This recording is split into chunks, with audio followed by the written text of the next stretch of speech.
Hey y'all, we're out here at Broussard. Yes, you see, don't ask.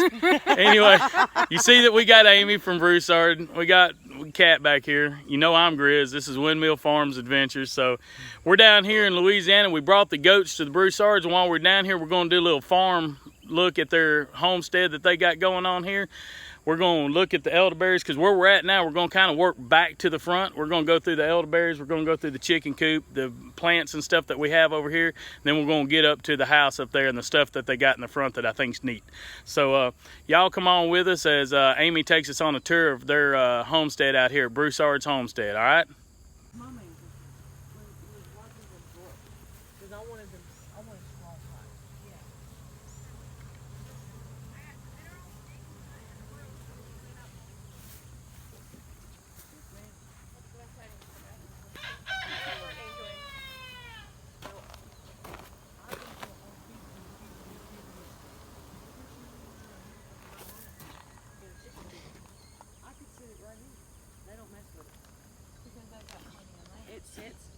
Yeah, well, they have plenty down here as wild elderberries. We've cleared around them, and we kind of keep it weed eated, but and trimmed. I try not to weed eat all the way because they like the shade at the bottom. They like having their roots cool. But these aren't quite ripe yet. I've got some along the tops that are starting to ripen, but we try not to harvest until we have like the majority of them are blackberries. So when you're making the harvest on this, what you're basically doing is you're basically taking, when it gets you're taking the whole end. When about 90% of this is blackberries, we'll take the entire flower. Okay. We'll cut it all the way back, and then I have some in the fridge too if you want to see them once they're processed. Once they're harvested and what they look like before processing them. But we'll cut the whole stem back, and we just drop them in buckets.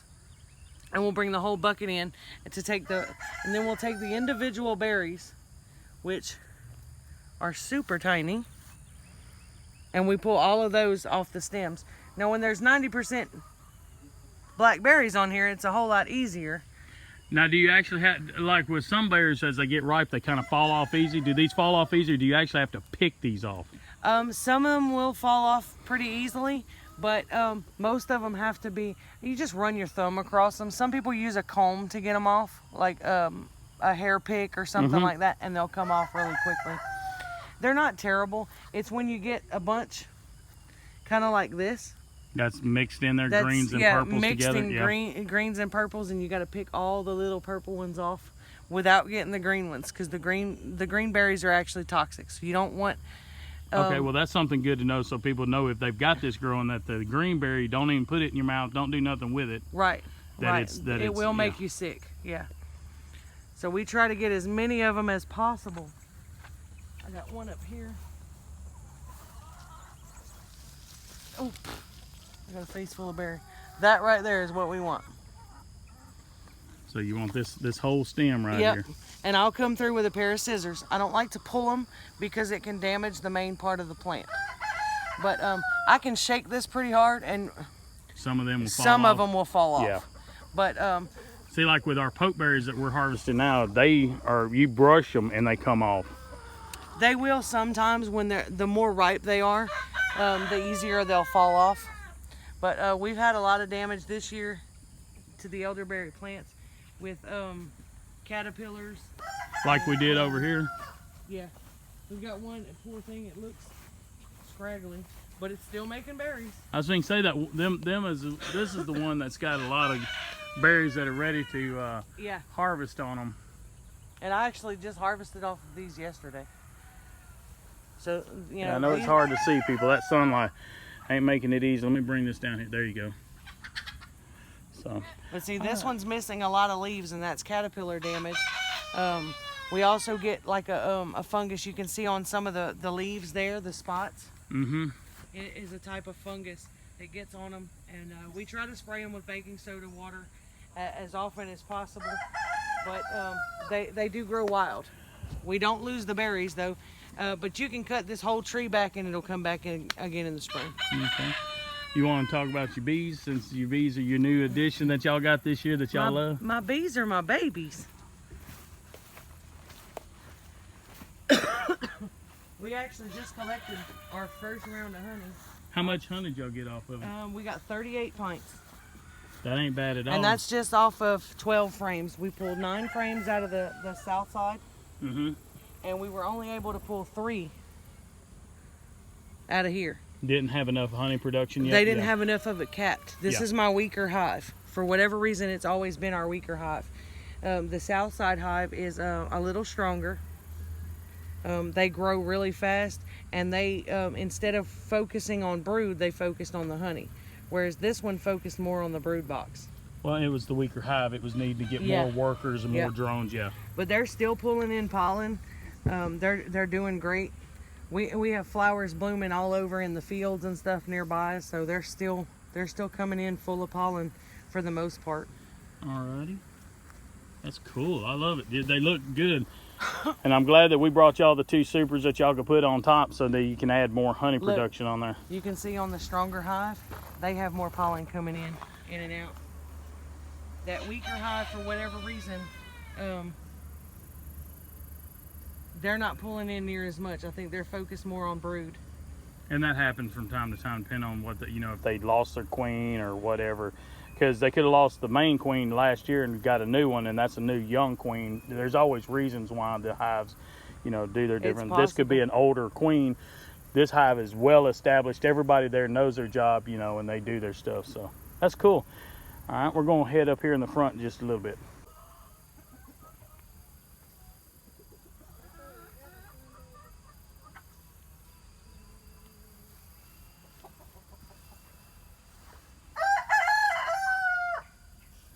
And that, folks, is either a banana tree or a plantain tree.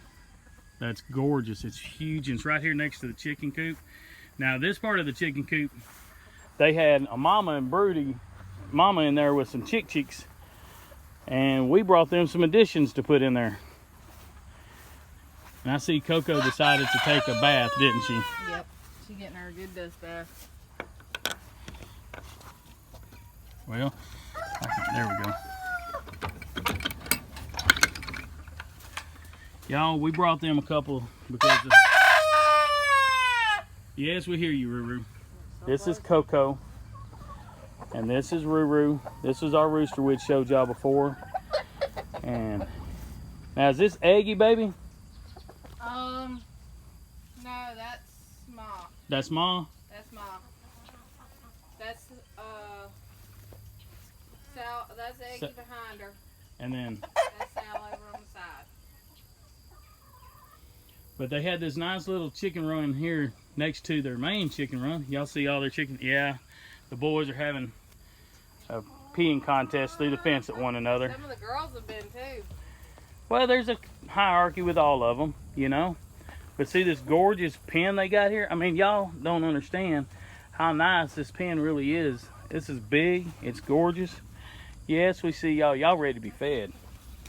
The only thing is we need to prop up the netting on the other side. Uh-huh. It catches a bunch of the leaves and sticks off the trees. I see what you're saying now. We're going to put something to push it up and hold it up. Okay. But other than that, it works great. Oh, this is, look, compared to some of the chicken coops I've seen in my life, this is like the Grand Hotel in a way. Yeah. Oh, look at the bees, y'all. We were bees just are... looking at the bees. Let me get out of the sunlight. Let me get up here and show y'all the bees. They're pollinating a banana tree. The flowers. Yep. Come on, y'all, get right. I think that's why we have so many blooms this year versus last year.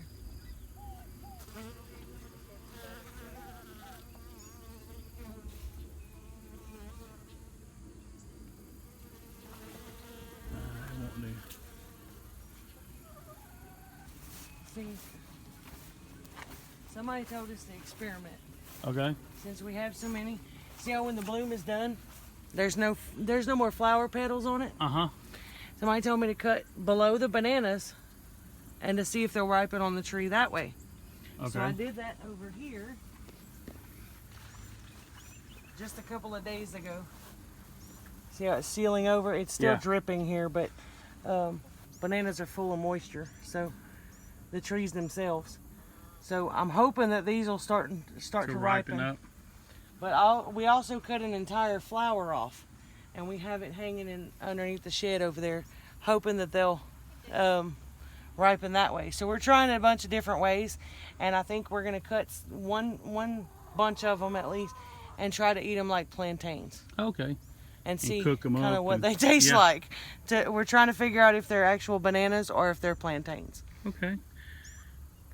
But they're beautiful. They are.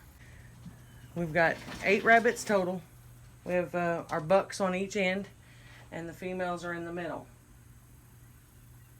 And on top we have our temporary cages and extra supplies and a few little vines that are growing up there. But the rabbits actually eat the vines as they get into the cages. But these are our extra pens. If we have too many babies or something like that, we'll set these up on stands. But or we can use them for traveling or whatever. And these are strictly meat rabbits, right? Oh yes. They are all edible.